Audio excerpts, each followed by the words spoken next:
Jesus, the great preacher and healer.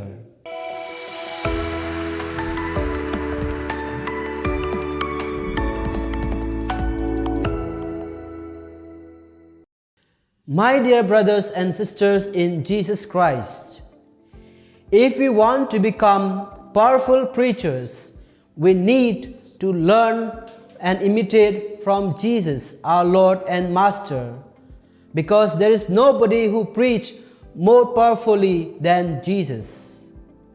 Powerful preaching invariably has two results: adversity and amazement. And we see all this demonstrated in the passage that we are reflecting upon today. First, the people were astounded at Jesus' teaching because he spoke with authority. People who know what they are talking about always speak with authority. And this authoritative knowledge comes from personal experience, not merely from learning. When one preaches with authority, it always irritates the evil one because he knows that his own power is threatened. The unclean spirit cries out, "Leave us alone! What have you to do with us, Jesus of Nazareth?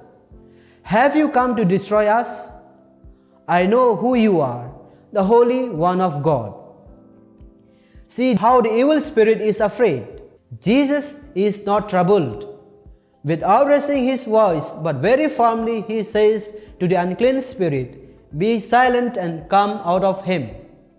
And everyone is amazed because it is one thing to preach with authority, but when what you say is backed up with the signs and wonders that can only be done and performed by Jesus, it is the old thing together. This is why when Jesus sent the apostles to proclaim the good news, the kingdom of God is at hand, he also says, "Cure the sick, raise the dead, cleanse the lepers, cast out demons." The apostle did exactly this, and the scripture says that awe came upon everyone because many wonders and signs were being done by the apostles. And in case if we think this was authority given only to the apostles, consider what those who followed them did. They also moved in the power of the Holy Spirit, which was poured out upon them when they were baptized in Christ. We have the same Holy Spirit given to us, don't we? Therefore, let us be determined and be led by the Holy Spirit, who will teach us all things of God. Remember, Jesus said that we all would also do great things in the name of Jesus.